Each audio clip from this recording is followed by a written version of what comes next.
Di nyo na kailangan bumuli pa ng sardinas at kahit kayo magagawa nyo na mga pare ko. At nakapaggawa rin tayo ng sabaw gawa sa dahon ng ampalaya mga pare ko. At nagprito lang tayo ng tilapia, okay na yan. Yaman na ken saken. Sa halagang 75 pesos makakabilin tayo ng tamban mga pare ko. So yan, napakarami na yan. At isang buong pamilya na ang makakakain. Meron din tayong bell pepper, bawang, sibuyas, asin, brown sugar, betchin at tomato. Gamit din tayong panggiling at pressure cooker. Unang gagawin natin mga pare ko, tanggalin muna natin yung ulo at buntot ng ating mga tamban. So ganyan lang ang gawin natin lahat mga pare ko. Panoorin ang buong video paano natin itong niluto ang homemade sardines mga pare ko. Napakasimple lang. Matapos na natin tanggalin ang ulo at buntot ng ating tamban, so babanlawin muna natin yan mga pare ko. Shoutout nga pala kay Boss Dan Bondok at Jojo De Jesus. Pagkatapos natin banlawan mga pare ko, lagyan natin ng tubig at lagyan natin ng konting iodized salt mga pare ko. Babad natin ng 30 minutes.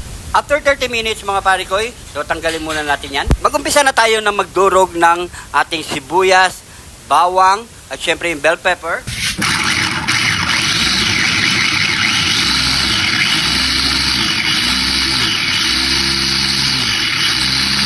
Matapos natin durugin to mga pare ko, maglalagay tayo ng konting tubig mga pare ko.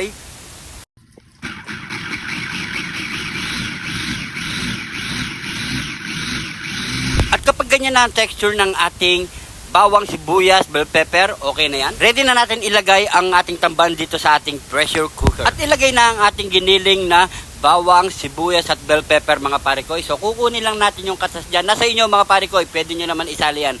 Ang kinukuha ko lang dito yung sarsa ng ating sardinas mga pare ko. Ang purpose dyan mga pare ko, kaya hindi ko pa sinali yan, pwede ko pang ilagay yan sa ating gagawing sabaw na dahon ng ampalaya mga pare ko. Sobrang napakasarap niyan. Maglagay na tayo ng brown sugar, iodized salt at betchin. At syempre, isunod na natin ang ating tomato sauce mga pare ko. So isang pakete okay na yan mga pare ko. At takpan na natin yan mga pare ko. Palambutin natin yan mga pare ko. Siguro nasa 35 or 40 minutes mga pare ko. At sigurado tayong malambot na ang kanyang tinik. At habang ninintay natin nasa 30 minutes mga pare ko, so maghimay muna tayo ng ligaw ng dahon ng ampalaya mga pare ko. Sa mga high blood dyan, ano pag ginagawa nyo? Gawin nyo na to mga pare ko. Napaka-healthy neto mga pare ko. Yung mga kulang sa dugo, pwedeng-pwede yan mga pare ko.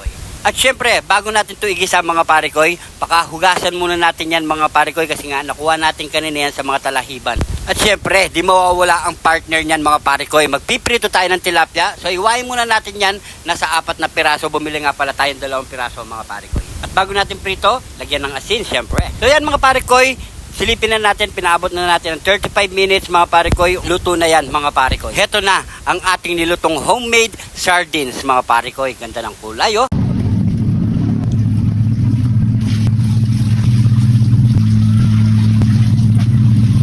At itong tira mga pare ko, ilalagay natin sa ating dahon ng ampalaya. At heto yung pinagpigaan nating bawang, sibuyas at bell pepper. At ilagay na yung hiniwalay nating sardine.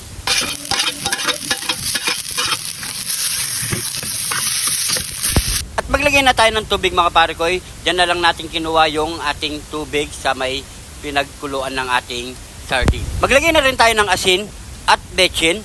So antay lang natin yung kumulo mga pare ko bago natin ilagay ang ating dahon ng ampalaya. So yan mga pare ko, kumulo na yan mga pare ko. So ilagay na natin ang ating dahon ng ampalaya. So wag lang po natin siya haluluin para hindi po siya pumait mga pare ko. At ang pinakahuli natin mga pare ko, ang fried tilapia. So antay lang natin maprito yan mga pare ko, okay na.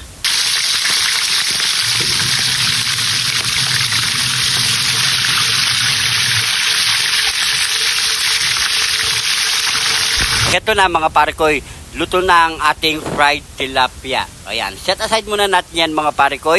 So, itsura pa lang ng ating mumubangin mga pare ko. Solid, napakasarap na nito. At pag natikman nyo pa to, siguradong magpapaluto kayo. O, ano pang kasunod yan? Yaman na ken saken. Ito na ang niluto nating homemade sardines mga pare ko at pritong tilapia at sinabawang ligaw ng dahon ng ampalaya mga pare ko. Siyempre may kanin din tayo dito.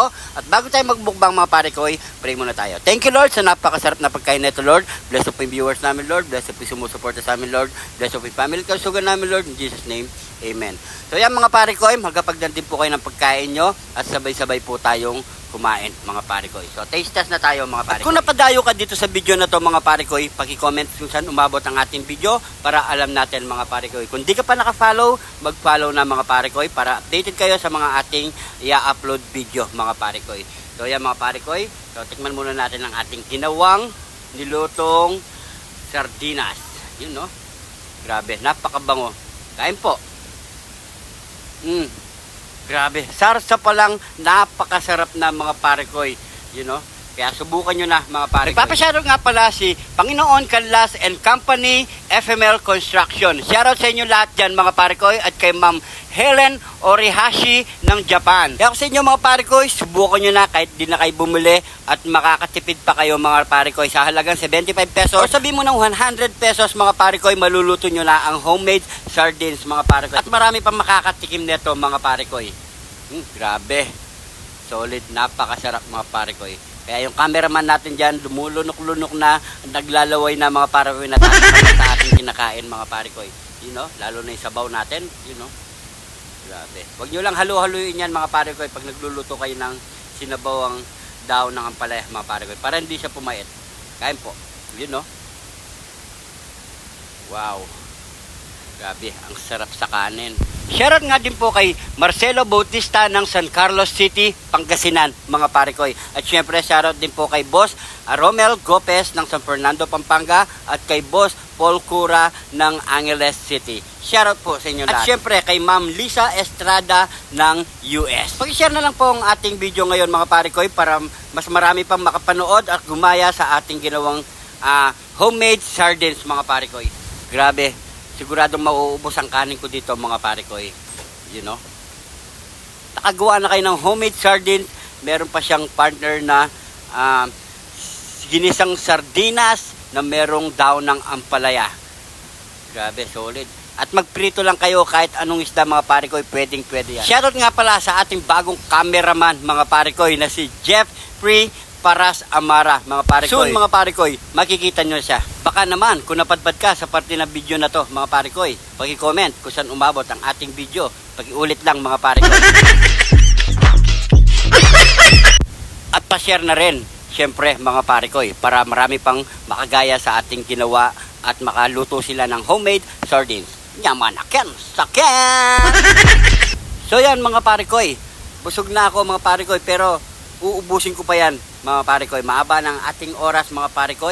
Maraming salamat sa suporta at sa panonood dito sa June TV mga pare ko. At sobrang appreciate ko yan. Sa mga bagong followers natin dyan, maraming salamat po. Inom na tayo mga pare ko. Gusto ko nga pala i-shoutout ang ating mga bayaning OFW natin dyan mga pare ko. Lagi po tayo mag-iingat dyan. At gusto ko nga rin palang i-shoutout ang ating kumpare na si pare ko Ricky Canlas Antonio mga pare ko ng Concepcion, Tarlac. Siguro hanggang dito na lang ating video mga pare ko. Maraming salamat sa panonood. At syempre lagi po tayo mag-iingat. Yan. God bless po sa inyong lahat.